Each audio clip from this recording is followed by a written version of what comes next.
ছাত্রছাত্রী আমার চ্যানেলে ভিডিওটি দেখার জন্য স্বাগত জানাই। তোমরা যারা 2025 সালে ফার্স্ট সামেটিভ পরীক্ষা দেবে অষ্টম শ্রেণীতে, তাদের জন্য একটি বাংলা প্রশ্নপত্র এবং তার উত্তর নিয়ে আজকের ভিডিওতে হাজির হয়েছে। আশা করি ভিডিওটি শুরু থেকে শেষ পর্যন্ত মনোযোগ সহকারে দেখবে, তাতে অনেক উপকৃত হবে। তো চলো আবার শুরু করা যাক। একের এক, আরব সেনাপতি ও মুর সেনাপতির আলোচনার বিষয় কী ছিল? উত্তর হবে কয়ের দাগে পূর্বপুরুষদের বীরত্ব। পরবর্তী প্রশ্ন একের দুয়ের দাগে চন্দ্রগুপ্ত কিসের উপর লিখছিলেন? উত্তর হবে শুকনো তালপাতার উপর লিখে নিচ্ছিলেন।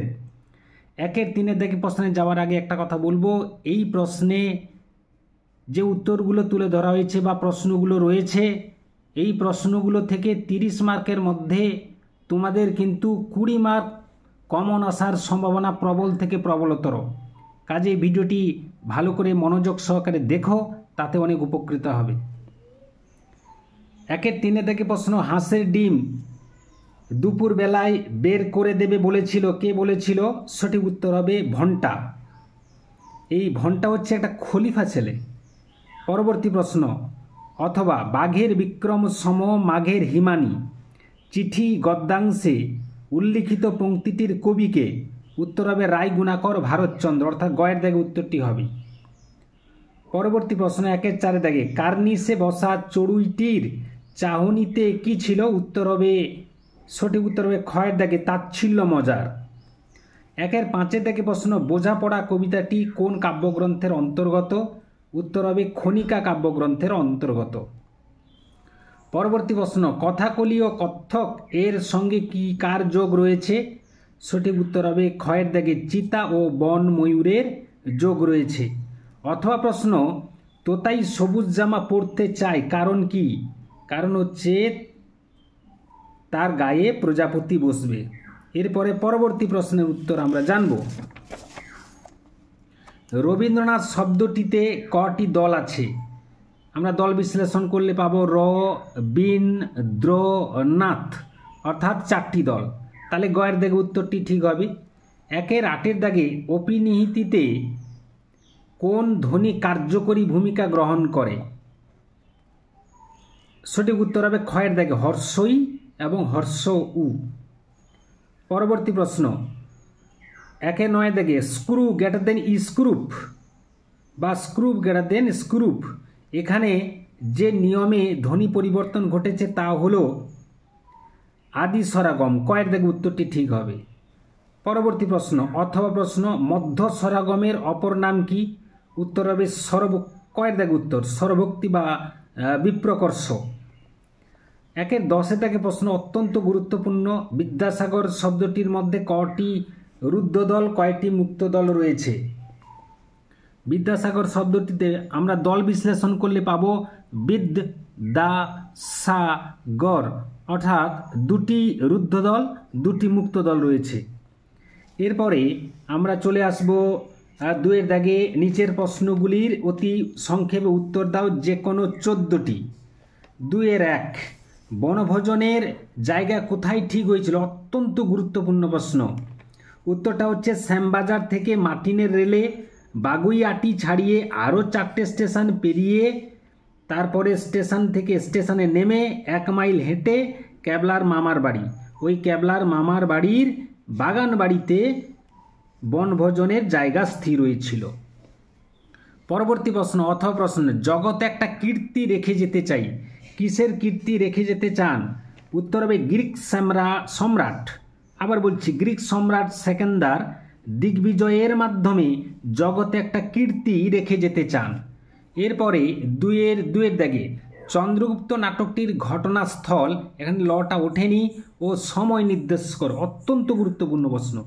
উত্তর হবে সিন্ধু নদের তীর এবং সময় হলো সন্ধ্যা। অথবা প্রশ্ন রয়েছে, আমাদের জাতীয় ধর্ম, এই যে জাতীয় ধর্মটি কি? আমরা জানি আতিথেয়তা বিষয়ে আরব জাতি পৃথিবীর শ্রেষ্ঠ জাতি, তাদের জাতীয় ধর্ম এই যে প্রাণান্ত ও সর্বশান্ত হলেও অতিথির অনিষ্ট চিন্তা করে না, অর্থাৎ অতিথিদের যথাযোগ্য সম্মান সহকারে আতিথেয়তা রক্ষা করে। পরবর্তী প্রশ্ন 2-3 দাগে আফগানিস্তানের শিক্ষিত জনের ভাষা কি ছিল? আফগানিস্তানের শিক্ষিত জনের ভাষা ছিল ফার্সি ভাষা। 2-এর 4 থেকে প্রশ্ন, মনে রে আজ কহজে, কি বলতে চাওয়া হয়েছে? উত্তর হবে মনকে বলতে চাওয়া হয়েছে যে ভালো মন্দ যাই আসুক না কেন সত্যরে ল সহজে, অর্থাৎ ভালো মন্দ যাই আসুক সত্যকে সহজে গ্রহণ করতে হবে, ফলে জীবন সুন্দর ও মধুময় হয়ে উঠবে আর প্রকৃত সুখ লাভ করা যাবে। অথবা প্রশ্ন,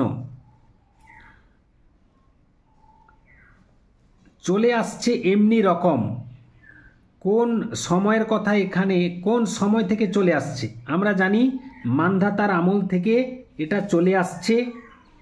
কি চলে আসছে? উত্তর হবে মানুষের স্বভাবের বৈচিত্র্য চলে আসছে, অর্থাৎ কেউ তোমাকে ভালোবাসবে, কেউ বা ভালোবাসবে না, কেউ বা তোমাকে ফাঁকি দেবে, তুমিও অপরকে কতকটা ফাঁকি দেবে, এই বিষয়গুলো মান্ধাতার আমল থেকে চলে আসছে। এরপরে আমরা চলে যাব 2-এর 5-এর দাগে, তোতাই অ আ ক খ পড়বে না, হাইফেন দিয়ে আচ্ছা প্রশ্ন রয়েছে পড়বে না কেন? উত্তর হবে তোতাই গাছের মতো সবুজ জামা পরে প্রকৃতির মধ্যেই থাকতে চায়, সেই জন্য তোতাই অ আ ক খ পড়বে না। 2-এর 6-এর দিকে প্রশ্ন, এসবই আমার হবে, আমর হয়ে গেছে আমার হবে, এসব বলতে কোন জিনিসকে বোঝানো হয়েছে? অর্থাৎ কবির ঘরের জানালা, দরজা, টেবিলের ফুলদানি, বই খাতা প্রভৃতি সামগ্রীকেই বোঝানো হয়েছে।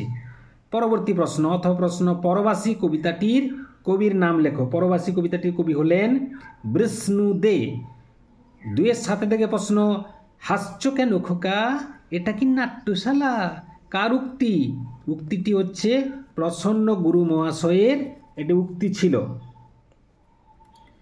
পরবর্তী প্রশ্ন, অপুর মতে শেওড়া ফল খেলে কি হয়? শেওড়া ফল খেয়ে নিলে মানুষ নাকি পাগলা হয়ে যায়, এইরকম একটা অনুমান অপু করেছিল। 2-এর 8-এর থেকে প্রশ্ন অত্যন্ত গুরুত্বপূর্ণ, অপুর টিনের বাক্সে কি কি সম্পত্তি ছিল?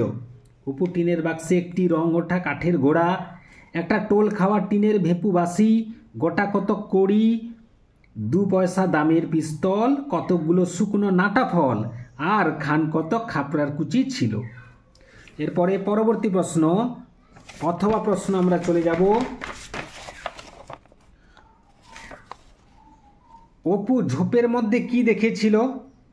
উত্তর হবে অপু ঝোপের মধ্যে দেখেছিল খরগোশ।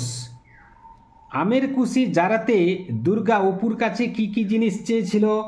আমের কুশি জারাতে দুর্গা অপুর কাছে নুন চেয়েছিল, তেল চেয়েছিল আর লঙ্কা চেয়েছিল। পরবর্তী প্রশ্ন অথবা প্রশ্ন, রাজকৃষ্ণ পালিতের মেয়ের নাম কি ছিল? উত্তর হবে রাজকৃষ্ণ পালিতের মেয়ের নাম ছিল আশালতা। 2-এর 10 থেকে প্রশ্ন, বালক অপু কোথায় খরগোশের ছবি দেখেছিল? উত্তর হবে বালক অপু বর্ণ পরিচয় বইতে ক্ষয়ে খরগোশের ছবি দেখেছিল। অথবা প্রশ্ন, দুর্গা কোথায় কোন ব্রত পালন করেছিল? উত্তর হবে দুর্গা বাড়ির ভিতরের উঠোনের পেঁপে তোলায় পুণ্যিপুকুর ব্রত পালন করেছিল। 2-এর 11 দাগে প্রশ্ন, চিনিবাস হরিহরের বাড়ি ঢুকলো না কেন? চিনিবাস হলো একজন ময়রা, তাই হরিহরের বাড়ি সে ঢোকেনি, কেননা হরিহর এবং তার স্ত্রী সর্বজয়া, অপু, দুর্গা এই পরিবারে চরম দারিদ্র, অর্থ সংকটে যাচ্ছে, তাই চিনিবাসের কাছ থেকে মিষ্টদ্রব্য ওরা কিনতে পারে না, সেই জন্য চিনিবাস হরিহরের বাড়ি ঢুকলো না। অথবা প্রশ্ন, নীলকণ্ঠ পাখি কোথায় এসে বসবে? নীলকণ্ঠ পাখি বাবলা গাছে এসে বসবে। এরপরে ব্যাকরণগত প্রশ্ন, অভিশ্রুতি কাকে বলে? আমরা একটু জেনে নেব, তোমরা একটু মন দিয়ে শোনো। অপিনীতিজাত হর্ষই বা হর্ষ পূর্ববর্তী স্বরধ্বনির সঙ্গে এক প্রকার সন্ধিতে মিলিত হলে এবং তার প্রভাবে পরবর্তী স্বরের সঙ্গতি বা বিকৃতি ঘটলে যে ধ্বনি পরিবর্তন সাধিত হয় তাকে অভিশ্রুতি বলে। যেমন আসিয়া গ্রেটার দেন আইসা গ্রেটার দেন এসে, তাহলে এখানে এসে হলো অভিশ্রুতির দৃষ্টান্ত। আর একটি উদাহরণ দিই, কন্যা কইন্না কনে, এখানে কনে হলো অভিশ্রুতির দৃষ্টান্ত। বানিয়া বাইন্না বেনে, বেনে হলো অভিশ্রুতির দৃষ্টান্ত। এর পরবর্তী প্রশ্ন রয়েছে ধ্বনি বিপর্যয় বা ধ্বনি বিপর্যাস কাকে বলে, উদাহরণ দাও। আমরা জানি উচ্চারণকালে শব্দস্থিত ধ্বনির স্থান বিনিময় বা পরিবর্তন হলে যে ধ্বনি পরিবর্তন ঘটে তাকে বলা হচ্ছে ধ্বনি বিপর্যয় বা ধ্বনি বিপর্যাস। যেমন বাক্স গ্রেটার দেন বাস্ক, বাতাসা গ্রেটার দেন বাসাতা, হ্রদ গ্রেটার দেন দহ। তাহলে এই বাতাসা, বাসাতা, দহ, বানারসি গ্রেটার দেন বেনারসি, এই বেনারসি হলো ধ্বনি বিপর্যয় বা ধ্বনি বিপর্যাসের দৃষ্টান্ত। 2-13 প্রশ্ন অপিনীতি কাকে বলে, অত্যন্ত গুরুত্বপূর্ণ প্রশ্ন। শব্দের মধ্যে ব্যঞ্জনের সঙ্গে যুক্ত হর্ষই বা হর্ষ উচ্চারণের সময় নিজের জায়গায় উচ্চারিত না হয়ে যে ব্যঞ্জনের সঙ্গে যুক্ত তার অব্যবহিত আগে অর্থাৎ ঠিক আগে উচ্চারিত হলে যে ধ্বনি পরিবর্তন ঘটে তাকে অপিনীতি বলে। যেমন রাতি গ্রেটার দেন রাইত, এ রাইত হলো অপিনীতি। আজি থেকে আইজ, কালি থেকে কাইল, রাখিয়া থেকে রাইখা, আসে থেকে আইসা, বসে থেকে বৈশা। এখানে রাইখা, বৈশা, আইসা, নাইচা এগুলো সবই হলো অপিনীতির দৃষ্টান্ত। এরপরে আমরা চলে যাব স্বরভক্তির সংজ্ঞাসহ উদাহরণ দাও। অত্যন্ত গুরুত্বপূর্ণ এবং সহজ প্রশ্ন। শব্দের মধ্যে যুক্ত ব্যঞ্জন থাকলে উচ্চারণের কষ্ট কমানোর জন্য এই সংযুক্ত ব্যঞ্জনের মাঝখানে কোনো স্বরধ্বনির আগমন ঘটলে যে ধ্বনি পরিবর্তন হয় তাকে বলা হচ্ছে স্বরভক্তি বা বিপ্রকর্ষ। যেমন প্রীতি গ্রেটার দেন পিরিতি, স্নান গ্রেটার দেন স্নান, ধর্ম গ্রেটার দেন ধরম, ভক্তি গ্রেটার দেন ভকতি, কর্ম গ্রেটার দেন করম। তাহলে এখানে করম, ভকতি এই সমস্ত হলো স্বরভক্তির দৃষ্টান্ত। নুন আনতে পান্তা ফুরায় এবং গেঁয়োযোগী ভিক পায় না প্রবাদটির অর্থসহ বাক্য লেখো। বলে দিচ্ছি উত্তরটি। প্রথমে নুন আনতে পান্তা ফুরোয়। বিমলদের অভাব থাকলেও দুবেলা দুমুঠো খাবার জুটত, কিন্তু বন্যার পরে এখন তাদের নুন আনতে পান্তা ফুরায় দশা হয়েছে।